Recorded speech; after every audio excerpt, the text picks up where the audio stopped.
znepokojení z té situace. A to nejistota, no taková strach. To připadalo, jak kdyby začínala válka.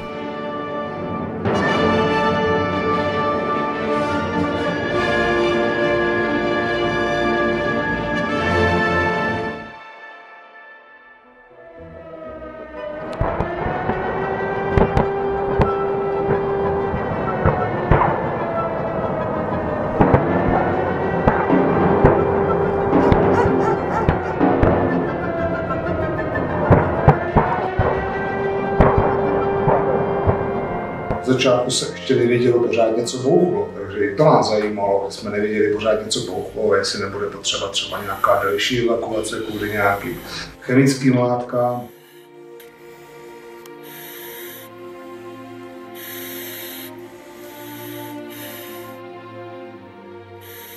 Si pamatuju, že když jsem učil ve škole, chodily takové lístečky po třídě, kdy se mě děcka ptali, že vybuchly muniční sklady, akorát jsme tehdy ještě o ničem nevěděli. Až asi půl hodiny potom nastal ten velký výbuch.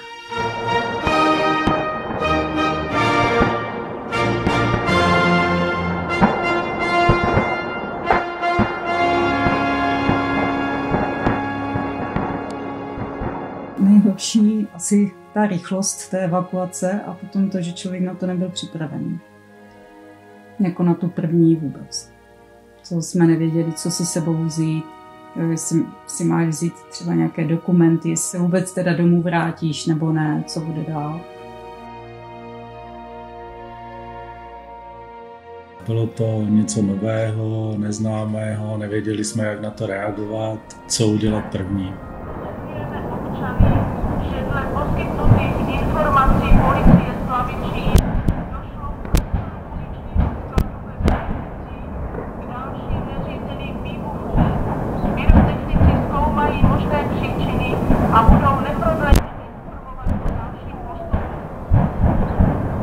Vlastně to vyhlásili rozhlasem, že evakuace.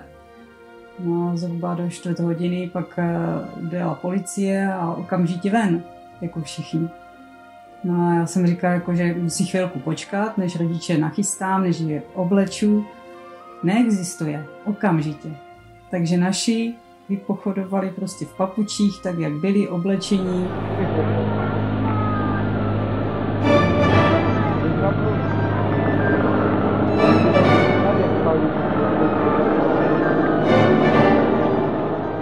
Museli jsme to řešit okamžitě, no, ředitel mě volal, protože tehdy jsem dělal zástupce ředitele, tak ten mě volal, že máme okamžitě evakuovat školu, takže první, co bylo, tak jsem zbuntoval vyučující kolegy, aby se zbalili věci, honem rychle nasedli do aut a pokusili se ještě odvést třeba i děcka ze školy, aspoň do Slavičína, na Vládu, na zastávku, ale domlouval jsem mi autobus od ČSAD, který tam byl asi během 10 minut, takže ty děcka ze školy naložili a odvezli je do Slavičína.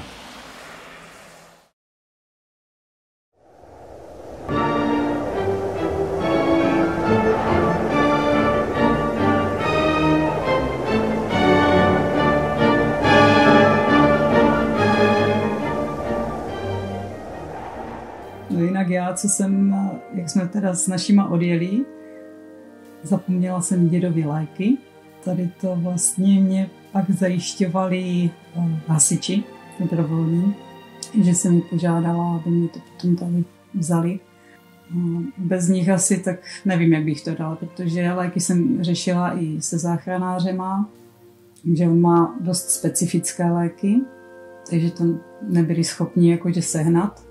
Takže díky vlastně hasičům byl děda v pořádku. No sám osobně jsem vůbec nevěděl, že něco takového tam je. A že je toho tam tolik, nebo že toho tam může být tolik. Jo, podle toho, jak potom oni říkali, kolik těch náloží a kolik těch, já nevím, nevybuchlých granátů, nevybuchlé munice, kolik je kolem dokola, tak to jsem byl překvapený, protože sám osobně jsem věděl, že nějaké sklady tam jsou, ale že prostě něco takového tam funguje, to vůbec, to jsem neměl představu.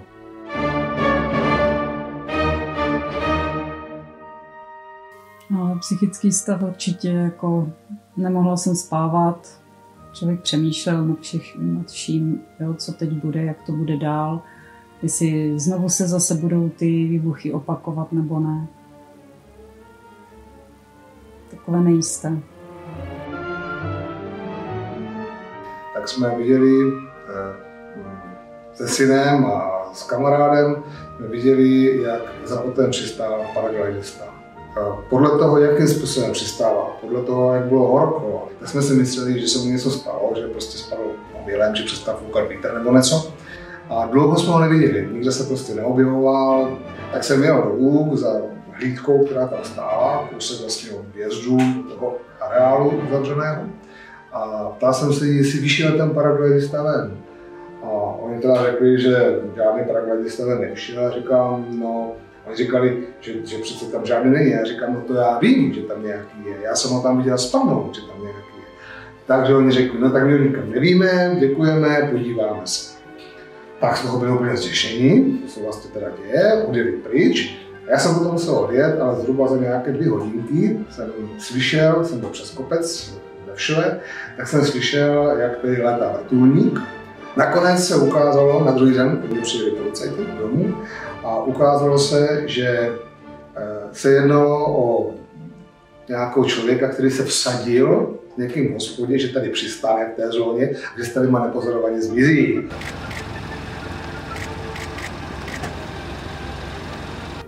To fakt si člověk myslel, že je válka. Už jen ten pocit, že člověk je tady má pořád vlastně za plotem, kousek od sebe.